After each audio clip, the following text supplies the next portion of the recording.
बहन। फूलमती काकी, अंजलि दीदी के लिए शहर से फोन आया है, जल्दी से भेजो दुकान पे, नहीं तो फोन कट जाएगा। हाँ हाँ बेटा, अभी भेजती हूँ। अंजलि बेटा, तेरे लिए शहर से फोन है, सब काम छोड़ के जल्दी जाके सुन ले, नहीं तो फोन कट जाएगा। हाँ माँ, अभी जाती हूँ, जरूर मीनाक्षी दीदी का फोन आया होगा। हाय अंजलि। नमस्ते दीदी, मेरा मतलब हाय, कैसी हो आप? यहाँ तो सब ठीक है, मामा मामी कैसे हैं? तू कैसी है? मेरे तो एग्जाम्स होने वाले हैं, हर रोज कॉलेज जाना पड़ता है, lectures, extra classes, private coaching.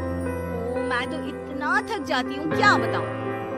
आपकी कॉलेज वाली बहन जी आपको इतना पढ़ाती है, तो घर कब जाती हैं आप दीदी?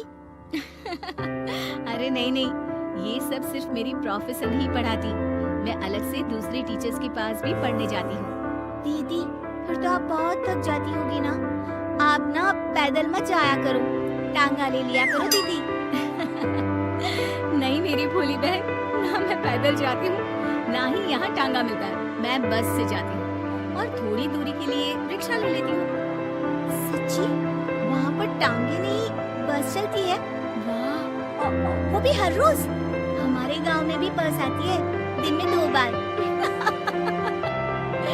यही तो खास बात है शहर की, यहाँ बसें पूरा दिन दौड़ती हैं सड़कों पर, और सिर्फ बसें ही नहीं, कार, स्कूटर और ट्रक भी, और तो और थोड़ी दूरी पर तो हवाई जहाज भी है, जहाँ से हवाई जहाज आसमान में उड़ते हैं। अच्छा दीदी, मैं फोन रखती हूँ, बुआ जी फूफा जी को मेरा नमस्ते कहना। हाँ माँ, हम लोग शहर में क्यों नहीं रहते? बुआ जी, फूफा जी और मीनाक्षी दीदी तो शहर में ही रहते हैं। अरे क्योंकि तेरे बुआ जी की शादी शहर में हुई थी, इसलिए बेटा। शादी से पहले वो भी तेरे पापा और दादा दादी के साथ गांव में ही रहती थी। तो फिर बा, मुझे शहर भेज दो ना, मैं भी शहर देखना चाहती हूँ। इतनी बार मीनाक्षी दीदी से शहर के बारे में सुन चुकी हूँ, अब मैं भी वहाँ जाकर देखना चाहती हूँ। बस आप मुझे शहर भेज दो। ठीक है, इस बार गर्मियों की छुट्टियों में कुछ दिन रह आना शहर, अपनी बुआ के घर। अब तो खुश ना? हाँ माँ, बहुत खुश।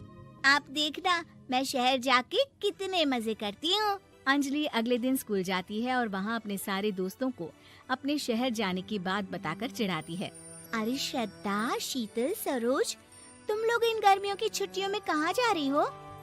एकादशी वाले गांव के मेले में। हम तो दूसरे गांव में नानी के घर जाएंगे, उनका घर नहर के किनारे है, बड़ा मजा आएगा।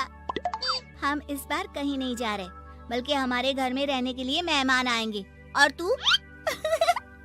अरे मेरा क्या है, मैं तो बस पास वाले शहर जा रही हूँ, अपनी बुआ जी के घर, वहीं रहूंगी कुछ दिन।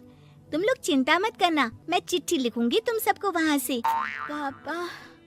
पापा, मुझे तो चक्कर आ रहे हैं, जी घबरा रहा है। बेटा, शहर आने की जिद भी तो तूने ही की थी, अब पहली बार बस में चढ़ी है तो यही होना था, भुगतो अब।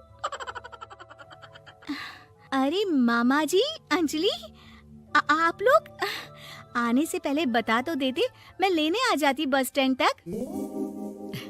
आओ आओ भैया, आओ बेटी अंजलि। माँ बुआ जी कैसे हैं वहाँ, और भाभी कैसी हैं? सब ठीक है, बस अंजलि जिद कर रही थी कुछ दिन आप लोगों के साथ रहने की, सो छोड़ने आ गया। दीदी, आप मुझे शहर घुमाने ले जाओ ना, मुझे भी शहर देखना है। हाँ हाँ, चल तैयार हो जा जल्दी से। अंजलि तैयार होने जाती है और कुछ देर बाद जब बाहर आती है तो अरे ये क्या कर दिया तूने, मार्केट तक ही तो जाना है, इतनी डार्क रेड लिपस्टिक, इतने बड़े बड़े झुमके और चूड़ियां और चेहरे पर इतना सारा पाउडर। मेरी बहन, ऐसे नहीं चलेगा, जा और ये सब हटा के आ। अरे कैसे, क्यों? मैंने शहर आने के लिए इतनी मेहनत से ये सब इकट्ठा किया था, और वैसे भी मैंने देखा है मोहल्ले की राधा काकी के टीवी पर एक फिल्म चल रही थी, उसमें हीरोइने ना ऐसे ही तैयार होकर जाती है घूमने। सब पता है मुझे, मैं तो ऐसे ही जाऊंगी दीदी। अंजलि शहर की चकाचौंध को देखकर बहुत हैरान और खुश होती है। ऊंची ऊंची इमारतें, सड़क पर दौड़ती गाड़ियाँ, बड़ी बड़ी दुकानें, उसकी एक्साइटमेंट का ठिकाना नहीं था। दीदी, ये छोटा सा कमरा सड़क के किनारे क्यों रखा है? इसमें कौन रहता होगा? ये कमरा नहीं, पीसीओ है, पीसीओ। यहाँ पर लोग फोन करने आते हैं सिक्का डालकर। ओ, हमारे गांव में तो दुकान पे ही जाते हैं बात करने। अच्छा चल, तुझे रेस्टोरेंट में खाना खिलाने ले चलती हूँ। Excuse me, 2 plate noodles please and 2 Cola. Meenakshi को ऑर्डर प्लेस करते हुए अंजलि बहुत ध्यान से देखती है और थोड़ी ही देर में ऑर्डर लेकर वेटर आ जाता है और खाना टेबल पर रख देता है। अरे, ये लंबी लंबी सेवइयाँ खाते कैसे हैं दीदी? और इसके साथ कोई अचार, प्याज, मूली कुछ भी नहीं दिया, बस ये छोटा सा पेट खुजाने वाला दे दिया है। गांव में तो छोटे छोटे चावल ही होते हैं जो कि हाथ से ही खा लेती हूँ। अब इसे कैसे खाऊं दीदी? एक्सक्यूज मी, एक चम्मच प्लीज और लिटिल प्याज और अचार और मूली और एक गिलास मट्ठा, वो बाद में। हाँ। अब ये सब सुनकर आसपास बैठे लोगों को हंसी आ जाती है। मीनाक्षी भी अपनी हंसी किसी तरह रोकने की कोशिश करती है और वेटर मुस्कुराता हुआ वहाँ से चला जाता है। अंजलि समझ नहीं पाती कि सब किस बात पर हंस रहे थे, लेकिन वो छिप जाती है। दीदी, मुझे लगता है कि मुझे इन सेवइयों को ऐसे ही खा लेना चाहिए, इसी पेट खुजाने वाले कांटे के साथ। एक काम कर, तू मुझे खाते देख, जैसे मैं खाऊं तो भी वैसे ही खा ले। ठीक है दीदी। अंजलि खाते खाते नूडल्स में सिरका ज्यादा डाल देती है, फिर ऊपर से नमक दानी से खेलते हुए काफी नमक भी अनजाने में छिड़क लेती है। अरे, ये क्या क्या खा लिया? अरे हाय हाय, कितना कड़वा है। पानी पानी, ये काला शरबत ही पी लेती हूँ। और जल्दबाजी में अंजलि जल्दी जल्दी कोला पी लेती है, जिससे उसके नाक में झंझनाहट होती है। दीदी, मुझे ले चलो यहाँ से, मैं ये सब शहरी खाना नहीं खा सकती।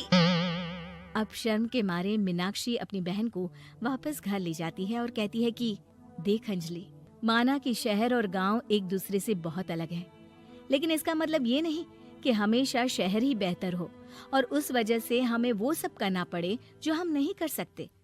शहर में सहूलतें तो हैं ही, पर चुनौतियां भी हैं। हम जहाँ भी रहें, हमें कभी अपने आप को कम या ज्यादा नहीं समझना चाहिए। और किसी भी नई जगह में ढलने में समय लगता है, उसके लिए तुम्हें दूसरों की नकल करने की कोई जरूरत नहीं है। बेटा, घूम लिया शहर या अभी और घूमना है? नहीं पापा, मैं अपनी गलती समझ गई हूँ, आप गांव ही ले चलिए मुझे।